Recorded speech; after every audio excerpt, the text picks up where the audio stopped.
Hi friends, it is Johnny back with another video, and today it is time for another fever dream. Happy Halloween! 'Tis the season. If you hear the fan in the background, no you don't. I'm currently sick, and I could be butt naked in the snow, and I would still be burning up. So.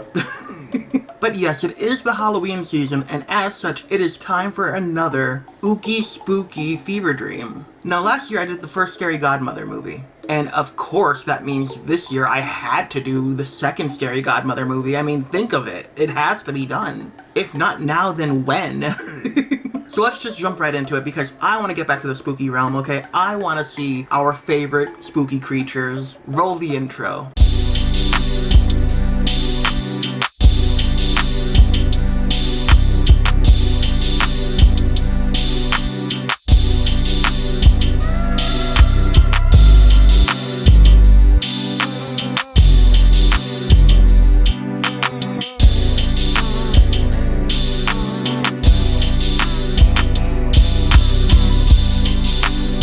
We open up on everyone's least favorite werewolf.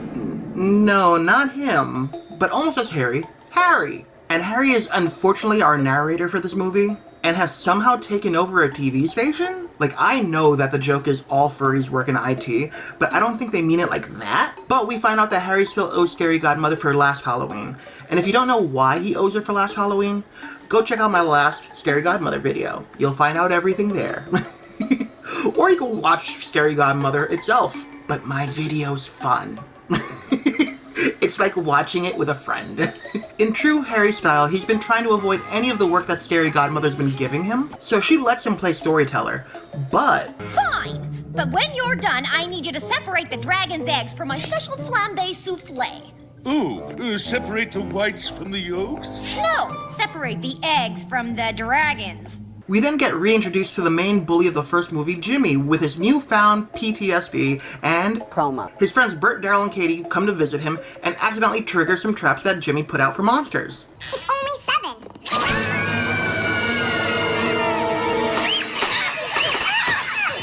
He thanks them for falling for his traps and then lays out his monster game plan for them. A. He sleeps with the lights on and set up the light trap because he thinks monsters hate light. 2. He set up the balloons so they couldn't sneak up on him. And honestly, I would have gone with bells or something else, not balloons that, can wake you up with a heart attack, but whatever. Triangle. Monsters come from under the bed, so he has broken his bed and removed the under from his bed. And D. Monsters like to hide in the closet, so he removed everything from the closet, including the door. Again, this boy has some serious PTSD. And when questioned about what he does for clothes, he says, Easy.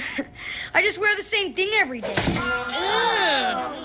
Hey, my motto is, better smelly than in a monster's belly. Which I just find weird because you could clearly see drawers all over his room. So why didn't you just put your clothes in them? But no, instead he got rid of all his clothes except for one outfit and his Halloween costume from last year that he keeps out on full display all year long, reminding him of his Trauma. Why keep a Halloween costume if you're that against Halloween? But whatever. We find out that the teens sniffed an unhealthy amount of copium because they think that the monsters were actually just older teens who scared them for bullying Hannah. They tell Jimmy their Halloween game plan and he says, When you celebrate Halloween, you just make the monsters stronger. and he's surprisingly really accurate about that, but we'll find that out later. He once again declares himself the group leader and bans Halloween. They tell him, yeah, no, that ain't happening, and he says, You're either with me or against me. Fine. Be that way. and good for them. Don't let somebody bully you out of doing something that you enjoy. So long as it's healthy, sane, and legal. Jimmy then makes a fist at them out the window, and we hear his mother say the age-old, Jimmy, don't make faces. Your face might freeze that way. and how in the hell did she know what he was doing? Her ass really said... We then see Hannah decorating her room for Halloween, when Bugaboo stops by for a visit. She then tells him that her and the teens are cool now, and that they're on their way over so they can go over their Halloween plans. She then tells him that she's out of cobweb for her decorating, and he tells her that Scary Godmother might have some extra, and she'd love her to visit. They then say bye, and he goes to traumatize another child, while she goes to visit Scary Godmother in this transition that I always love for some reason. I don't know what it is about it, but I just enjoy it. We then find Scary Godmother and our favorite gay stereotype skeleton, Scully, in the kitchen, preparing for Halloween, and they're both excited to see Hannah. We then find out that leaves don't change color on their own. It's actually Scary Godmother baking them, and then they put them all back in the trees. And this year that difficult job goes to Harry, who deserves worse. I hate this man. He also has to... You've still got to paint the clouds into the sky. I'm sorry, what? What do you mean? How do you... You know what? No, I don't want to think about it because I don't think I want to know the inner mechanisms of, like, physics in this dimension. It might just end up hurting my brain. Boozle the ghost cat shows up and coughs up a scare ball. That's right, not a hairball, a scare ball. A little sentient thing that flies around screaming until it inevitably splats against something. Ew. Hannah says how Halloween's her favorite holiday, and Scully responds with, Of course it is, sweetie. which is the same sarcastic response I give when alphas try to claim how big they are you know where. We return to Jimmy trying to enjoy his dinner, where his mother once again tells him not to make faces, and where we also once again see his trauma on full display. Oh no. Go ahead. Eat me, Jimmy. Then on Halloween, I get to eat you. We cut back to the spooky realm where we see how truly busy Scary Godmother is during this time of year, but apparently not too busy to offer this minor broomstick flying lessons. And first off, can I say that I would have taken her up on that offer in a heartbeat, but also, I feel like that's kind of like the equivalent of driving a car in that world, so I don't necessarily think that this toddler should be doing that.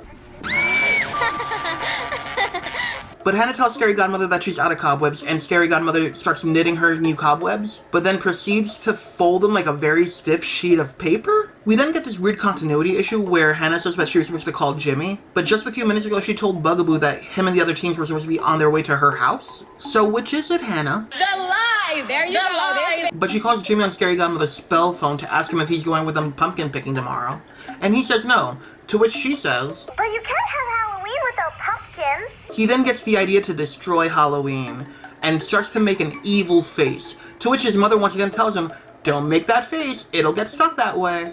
But that can't be true, right? Whatever. Huh? Uh-oh. Oh shit, she was right? Either that or she cursed him to prove a point, because we already know that she clearly has some kind of abilities, you know? Like, being able to know exactly what he's doing without even being in the same room as him. That's gonna be real problematic as he gets older. Back in the spooky realm, our favorite vampires stop by for a visit. The king and queen of the night, Max and Ruby. and their son, slash the prince of the night, slash Hannah's best friend, Orson. And honestly, I still love their friendship. They stop by to see if Scary Godmother needed anything from the store, because they know how busy she is this time of year. And we find out that this year for Halloween, they have Orson wearing a coronation outfit that Ruby. designed herself. Wow. Very capey. They leave, and Scully gives Hannah a preview of his Pink Pony Club costume. We then head back to the human world where we find out that Jimmy's big plan was literally just to kick holes into the pumpkins in a single pumpkin patch, hurting his foot and giving himself a limp in the process. The next day, Hannah and the other kids head over to the pumpkin patch to discover the gruesome gourd gouging, and Katie says they can't have Halloween without jack-o'-lanterns, which causes this over in the spooky realm. We can't have Halloween. What's with the dramatic mood music? That's right, Scary Godmother can break the fourth wall. But that's not all that happens in the spooky realm. The clouds disappear. All the leaves from a single tree fall at once. And all of the jack-o'-lanterns in her yard start to get slurped into the ground. Scully tries to save one of the jack-o'-lanterns, but he starts to get slurped into, and so Bugaboo tries to save him. And while that's happening, Harry just decides to sit down on one of the jack-o'-lanterns and watch the events, where him and the pumpkin he's sitting on both get slurped into the ground.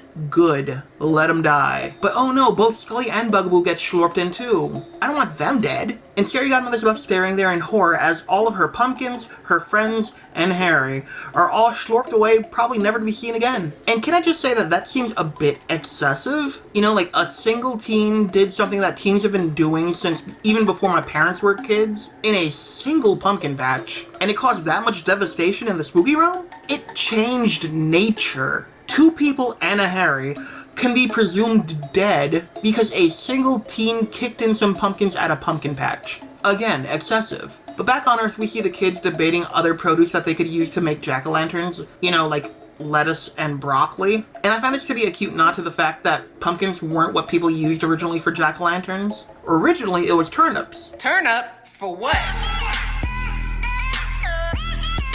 However, when settlers came over to America, pumpkins were much more readily available, and native to the land. So they started using pumpkins. And they're meant to ward off evil spirits, because nothing says fear me like a silly little face on a pumpkin. But back to the movie. Hannah comes up with the idea to use the holes that were kicked in as the mouth for the jack-o'-lanterns. And everybody agrees that that's a great idea. And that saves the spooky realm. The skies get cloudy again, the leaves reverse fall back into the tree, the pumpkins pop back into reality, and our friends and Harry shoot out of the ground. We then see the kids walking home with their pumpkins and talking while they pass Jimmy's house, where he discovers that they still got pumpkins. Again, guy, you did this at one pumpkin patch. And even if the town only has but one pumpkin patch, most supermarkets sell pumpkins during this time of year. Your plan was flawed. But he also hears Katie say, As long as you've got candy and costumes, you've got Halloween! Which gives Jimmy another idea. He sneaks into a store at night and... Oh no! Someone wrote the word poison on all of this candy too! Yeah, and flammable on all the costumes, just like at all the other stores. Okay, so he stepped his game up because apparently he broke into every store in that town in a single night. But girls, those aren't words. Those are drawings of a skull and crossbones and a fire. And I mean, yeah, you can assume what they mean, but no one wrote the words, But anyway, no candy causes Daryl to have a nervous breakdown. Oh, the candy is gone! It's game over, man! Game over! And this ruins Halloween, which causes the doom music to play over in the spooky realm, which once again we see that scary godmother can hear. But this time she realizes that Halloween shrunk on the calendar. Oh, that's so not good. This time, holes start appearing in reality, and things start to disappear into the void, until eventually there's nothing but the void for Scary Godmother, her friends, and Harry to just sit there and float in. This time, knowing something must be happening in the human world to cause this, Scary Godmother sends over Boozle with an R2-D2-esque message for Hannah. Hannah, the bright side is falling apart at the seams. We need you to keep Halloween alive. Help us, Hannah. You're our only hope. And these kids are all of 10 feet away from Hannah, so I don't see how the hell they don't hear her talking about, I don't know what you want me to do about it, and to turn around to see her talking to a sparkly little fairy thing next to a ghost cat. But whatever. Hannah then thanks Boozle, and the kids turn around to see the ghost cat fly back into the mailbox, and they are completely unfazed. Thanks, Boozle. I know y'all saw that shit, don't play dumb. But Hannah comes up with the idea to make treats, and this is where we get one of the only 2 tutorial videos in both movies. Like in the first movie, she taught us how to make a little peanut butter and jelly cracker. In this one, she's teaching us how to make a spooky s'more. I will say I like this one better than the first one though. It fits the Halloween theme a lot better. Plus, I just really like its dumb face. Reminds me a bit of Mimikyu. But they also come up with the ideas to make their own costumes and have a Halloween party. But where are they gonna have this party? The spook house! You gotta love that there's an abandoned house in this town, and these kids feel completely safe to break into it and throw a party. I'm from the inner city, we didn't try that, okay? Jimmy finds out about the party and starts to come up with another evil plan, and the other kids are just excited about the party, which in turn saves the spooky realm. Back in the spooky realm, everything pops back into existence, but their house ends up appearing above them in the sky, which causes them to make a crash landing to avoid being crushed by the house. When the dust settles, we find out that everyone survived, but... Oh no! Scary Godmother! Obviously, Scully and Bugaboo are devastated because their best friend is dead, but Harry... It's enough to bring a creature to her!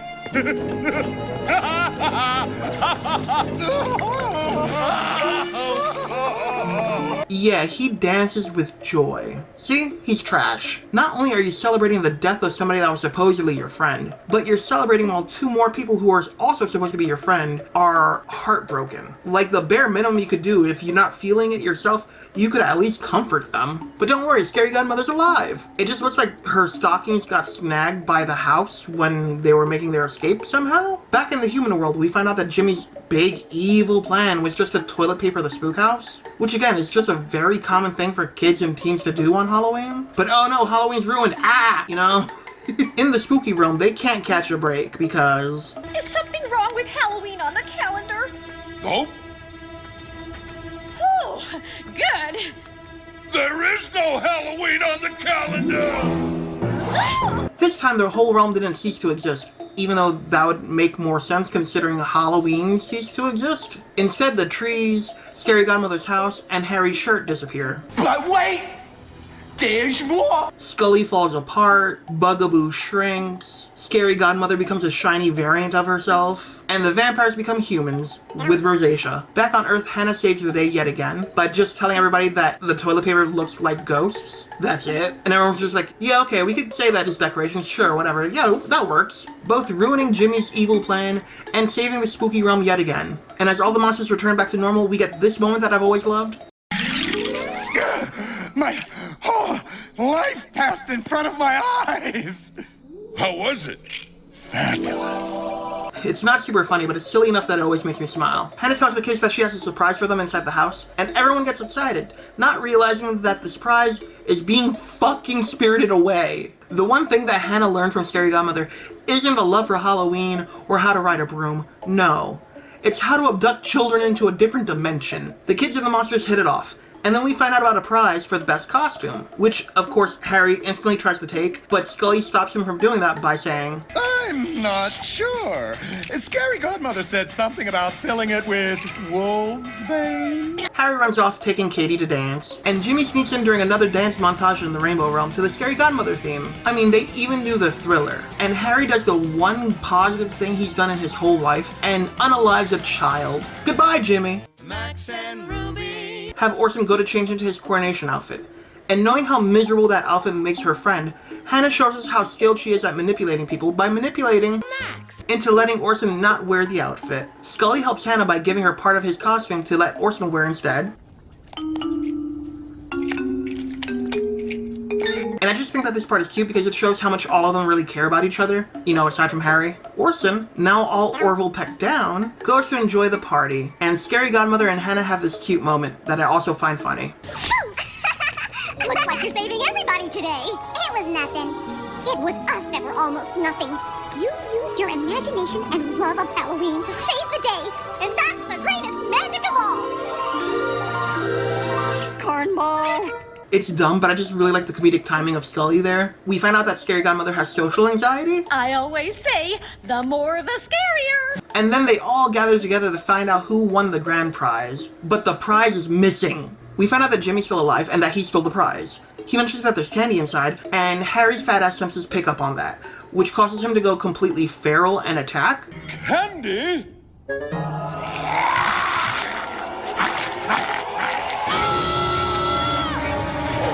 Their fight cloud bounces around the house, and as Bugaboo shows up with a, I'm sorry, is that a keg? So that implies that the spooky realm has beer, wine, and spirits.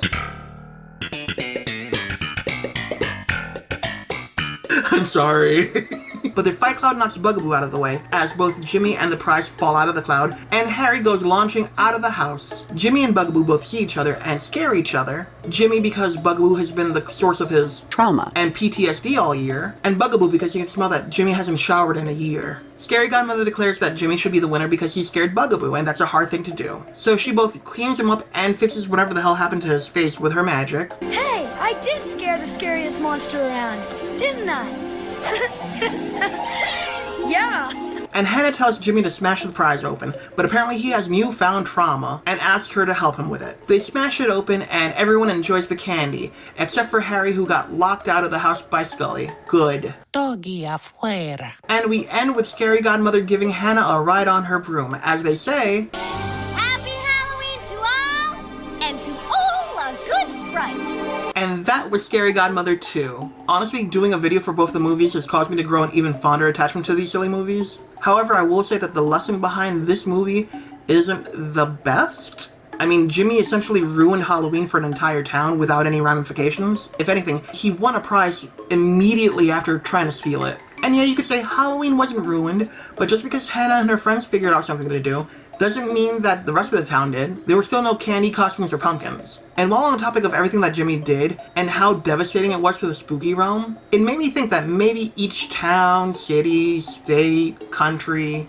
might have its own spooky realm, because how did Halloween being ruined for a single town destroy the entire fright side? So now my working theory is that there's other spooky realms, like for other towns and everything like that. This is just that single town's spooky realm. Because we know that Halloween wasn't ruined in any other town. Who knows, you know, I mean, that's just a theory. But I hope you guys enjoyed this video because I really enjoyed making it. Don't forget to like, share, subscribe, and bing bong the ding dong down below to be alerted when I make a new video. And until next time, why not check out some of my other stuff? I have some more fever dreams, Florida Man story times, randomness, let's plays. I have a little something for everybody. And while you're at it, why not share one of your favorite videos of mine with your friends? We could always use more friends on the channel. But until then, bye!